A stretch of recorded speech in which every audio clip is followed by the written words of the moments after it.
about a half-mile offshore, working with a very attractive partner that Marine Land of the Pacific had assigned to me.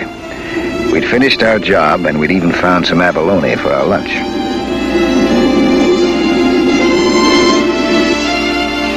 But I might have known it was all too good to last. When we surfaced, a visitor was waiting for me aboard the boat. Mike Nelson, I presume. I'm Louis Hale. This is a real pleasure. Miss Edwards. Hi. Hello. Where's your diving line? The rest of your gear. Well, I run a skin dive. I wear this to keep in condition. You mean you swam all the way out here? Well, sure, that's not far. I'd say it was pretty far, especially swimming alone. Which brings me right to my point. I need a partner, you. It'd be a lot of fun. I have a lot of fun with my job now. Well, if my calculations are right, there'd be a lot of money in the deal, too. I'll make enough money. I'm perfectly satisfied. Well, wouldn't you like to at least hear my proposition? All right, let me haul in my net first, huh? We'll talk about it on the way in. No, I'm going to swim in. I need the exercise. I'll see you on the beach.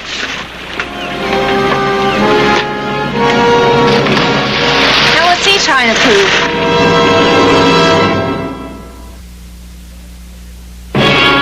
Ten minutes later, we were tying up at the Marine Land dock. I'll get on the beach and get rid of muscle as fast as I can. Okay, Mike, I'll have lunch ready when you come back.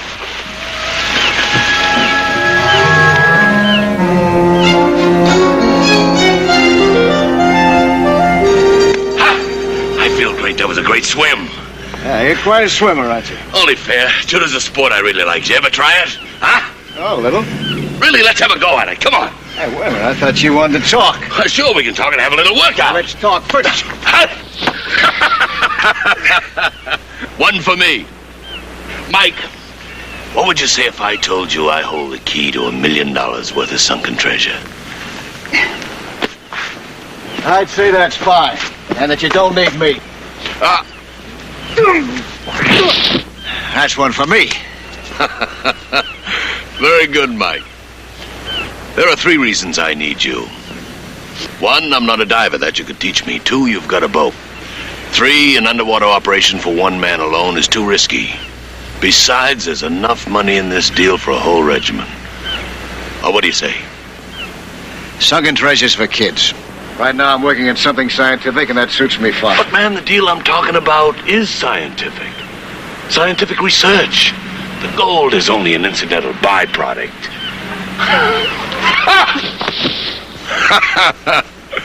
Hey, Mike, tell me, have you ever heard of Alfred Wegener and his theory on the moving continents? No. Well, Wegener's dead now.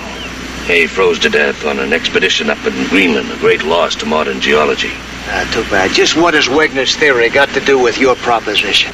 Well, Wegener established, by actual measurement, that all land masses are in constant motion, partially because of the centrifugal force generated as the Earth whirls through space. For instance, the ancient Egyptian pyramids, they're actually miles from where they were first erected. The Strait of Gibraltar is 3 times wider than it was, say, well, in ancient days. And America is 40 or 50 feet, as I understand it, farther away from England as recently as, say, 1920. These land movements are going on today. Intriguing, isn't it? Fascinating. You through with your little workout now? Oh, Mike, don't be sore. It was all in fun. What I'm really trying to say is that many long-sunken ships have moved from their original positions, and this bears out Wegener's theory. A lot of other factors to be taken into consideration, too, you know, like specific gravity, ocean currents. Very good, Mike, but I'm a mathematician. And all this data would go into my calculations, which I would feed into my computer. Computer? Yes, I have a portable one. Who ever heard of a computer leading you to a sunken ship? No one. But you see, this is my own secret invention. Well, are we in business? Are you willing to give me a little demonstration of this computer of yours? Oh. What kind of a demonstration? I was afraid that went down here right offshore about around 1897. Her bearings are well known to everybody, but no one's been able to locate her. There's nothing of value on it, but it might prove a point. You want to try it? Well, you give me the correct data for my machine, and I'll find it. And if I don't, I'll give up. How's that? If you do, you got yourself a partner. Let's shake on it. Oh, you don't. Last time I did that, you almost broke my neck. How about having lunch with me instead, huh? All right, that's a deal. I'll get my flippers and be right with you.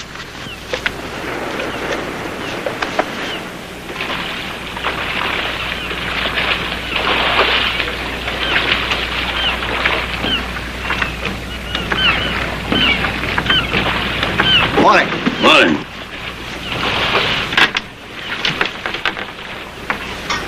Excuse me. Thank you.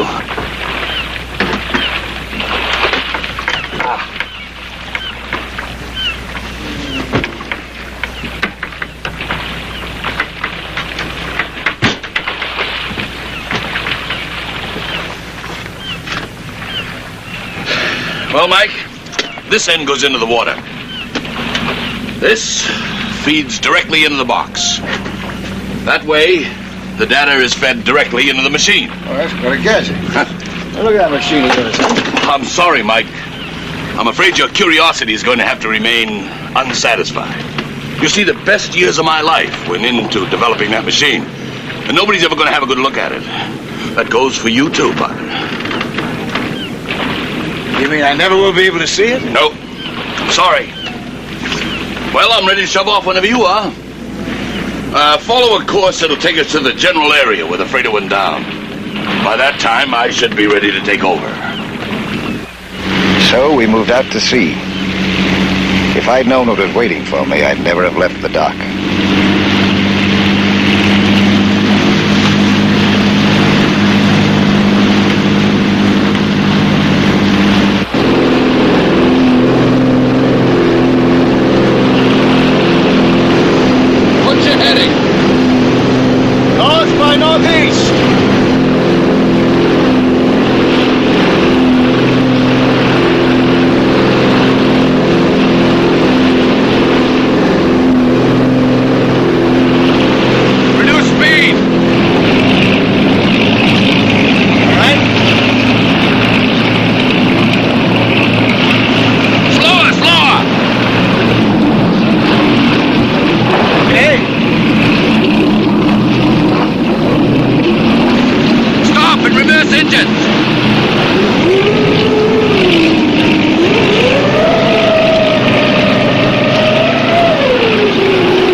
You gave me is correct. That freight ought to be right about here. That's 300 feet east of her last known bearings, according to my machine. It's about 80 feet to the bottom. I'll get my gear on and go down and see what's there. If anything. Thank you for the vote of confidence. I gather you don't think you're going to find anything. A lot of good men have tried and failed. And that freighter's been on the bottom for over 60 years. If you keep your eyes open, you'll find something. I'll give you a hand with your stuff. A few minutes later, I was searching along the bottom. I was sure that I was wasting my time. Then I found the anchor chain. I touched it, sighted along it. I looked up, and there was the freighter. I've never been as surprised as I was at that moment. A man with a theory and a gadget had found something that other men had been hunting for years.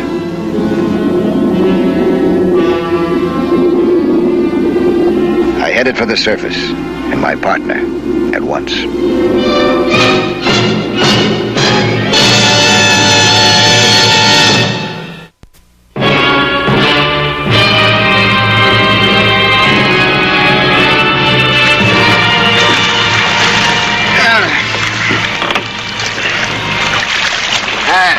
That machine of yours is pure magic. And you're a ringtail magician. Forget the hero worship, Mike. Starting tomorrow, I'm your pupil. When you find those barges and the gold that's in them, I want to be right there with you. Good enough.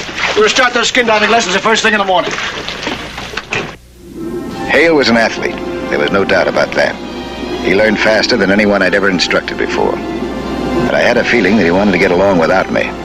If so, he'd be making a big mistake. 90 feet is an awful lot of water, and there are no safe shortcuts to the surface. Suddenly, there was a cave in front of us.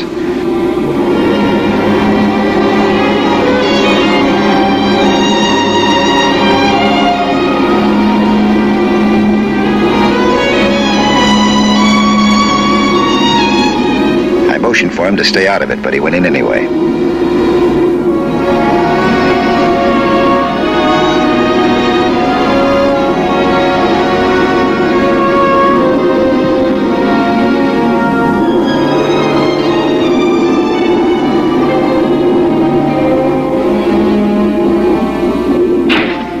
I heard the noise when his air tank hit the rock and his air was cut off.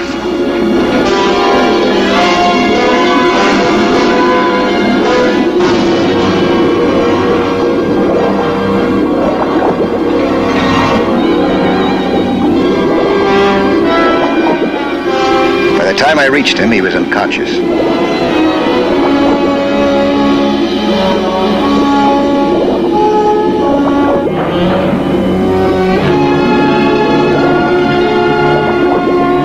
Waste any time hauling him out of there and turning on his air valve, but it was still a lot too close for comfort. Another 10 seconds, and he would have been dead. When I got him aboard, he was barely breathing. Hale had swallowed a lot of water. The flicker of life seemed to be there. I coaxed. I pleaded. Slowly, rhythmically, working into exhaustion. Breathe. Oh, come on. Come on, boy. Breathe. Breathe.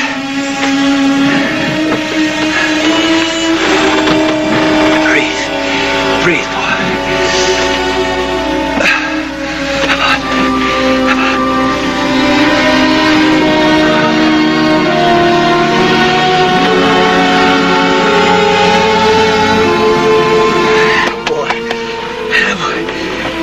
Fella. My efforts paid off. He was coming around. A sniff of ammonia would do the trick.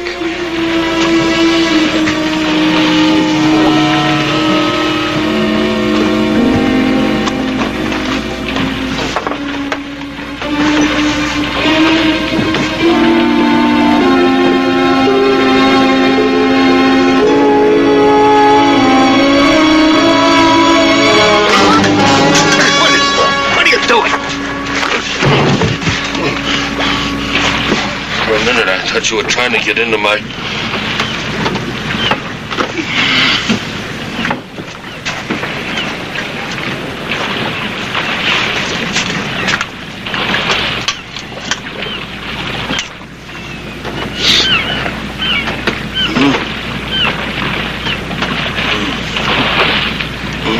Here, take it. Mike, you saved my life. I'll never forget that. Just do what I tell you to do when we're underwater. If something goes wrong, don't panic. I did panic, didn't I? And you almost killed yourself. That's never gonna happen again. Hale had the strength of a bull. By the following morning, he was fully recovered, and we were heading out toward the sunken barges. Barges loaded with gold and lost beneath the sea for well over 100 years. The barges had broken loose, collided, and gone down over 40 miles off the coast. If Hale's general theory was correct, the ocean bottom had moved on, and so had the barges.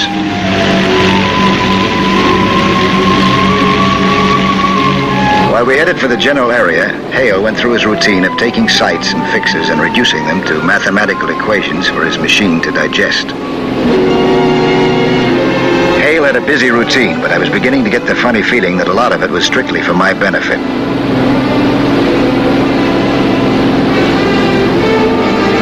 When we got close to the target area, Hale stayed with the computer right up until the time that he told me to drop anchor.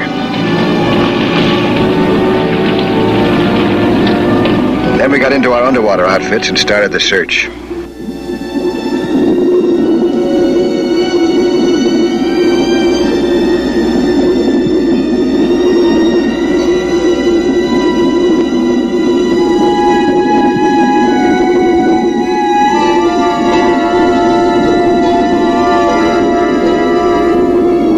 We searched the sea bottom until our air reserve was almost gone, but we found no signs of the wrecked wooden barges and their cargo of gold. What we did find was a number of jettisoned oil drums, metal ones, and very definitely of the 20th century.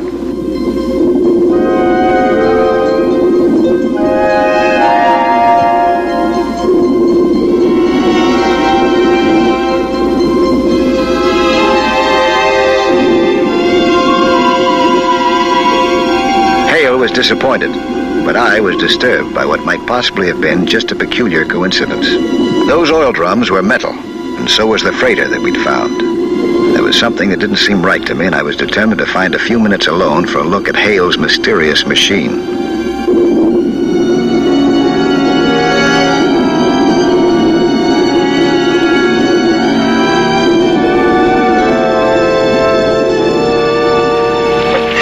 I can't understand it.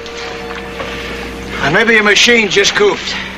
My machine never makes mistakes. The data I fed into it must have been wrong. I'd better recheck my figures.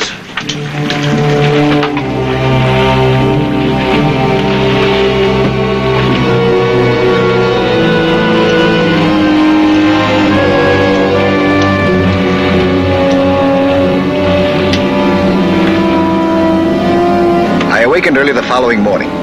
Hale was still asleep. This could be my chance to have a look into that sea chest.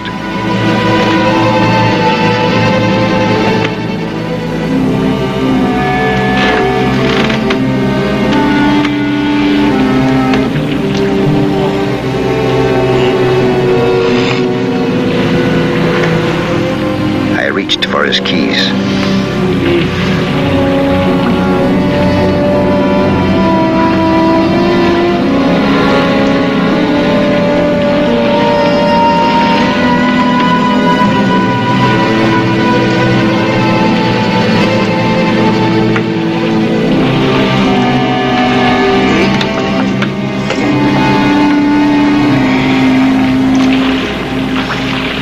Morning.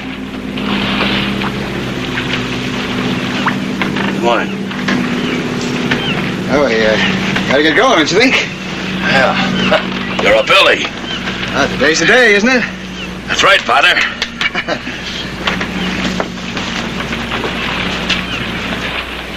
Hale made some new computations, and we were on our way again, trying to find the sunken treasure barges.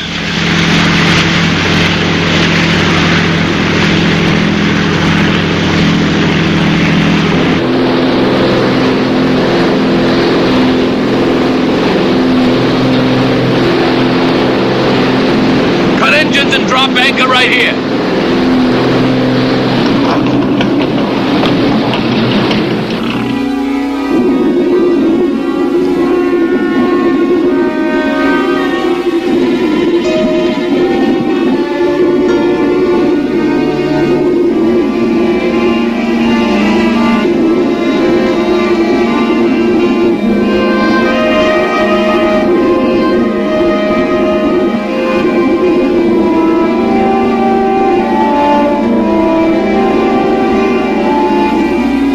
Plan, and it worked. I suggested to Hale that we split up, search in different directions, and then rendezvous back at the boat.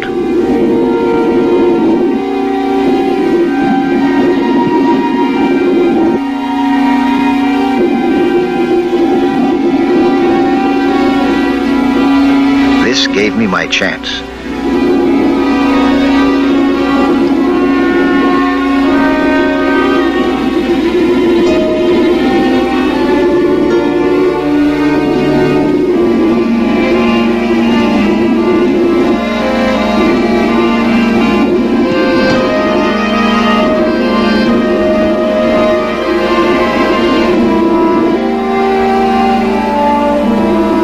First objective was the drift meter hanging from its cable beneath the boat.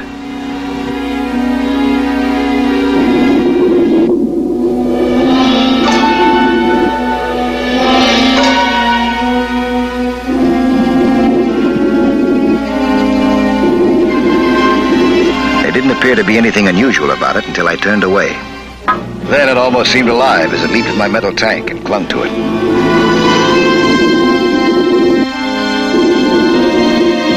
There was no doubt about the powerful magnetism the gadget was emitting. No matter how I turned my compass, the needle pointed toward it. Now I knew that Hale had lied to me. His machine was not a computer.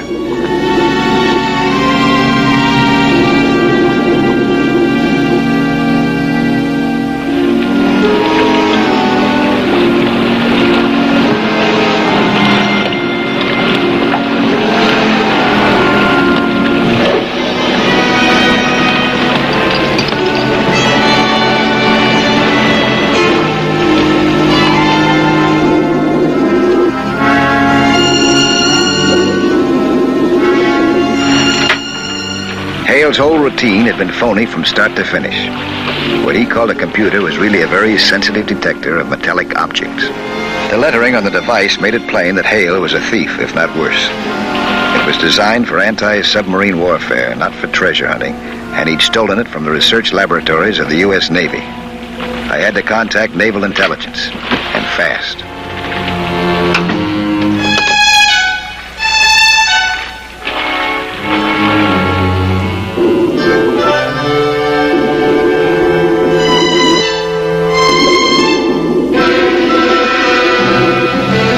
In the meantime, Hale had found the barges, and he'd sent up a marker boy.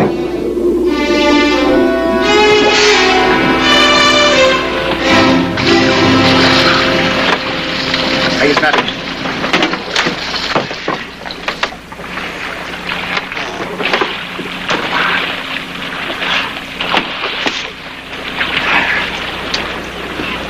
Well, I found it. We're rich, man. Rich! Oh, what's the matter, Wattage?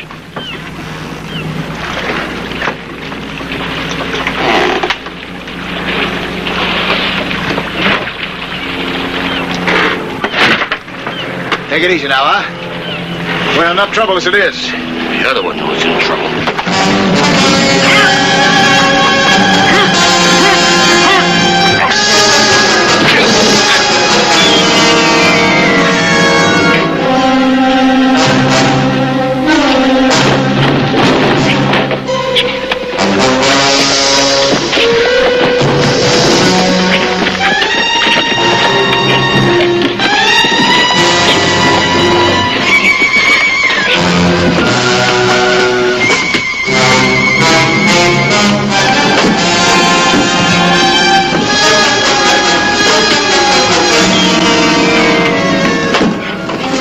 In my backyard for a change, a partner.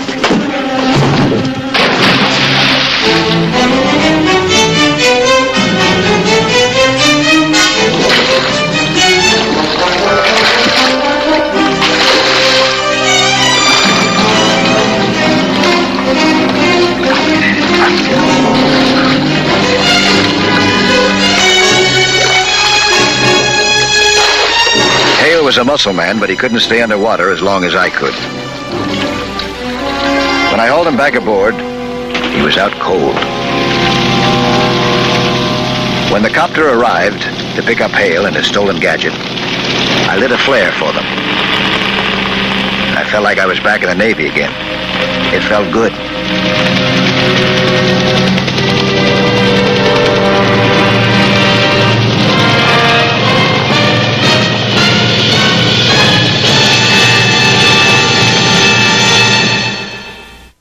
Hello there. I'm Lloyd Bridges. You know, 3/5 of the world is covered by the sea. And how little most of us know about that underwater world. Go below with us again next week, huh? For another thrilling adventure in Sea Hunt.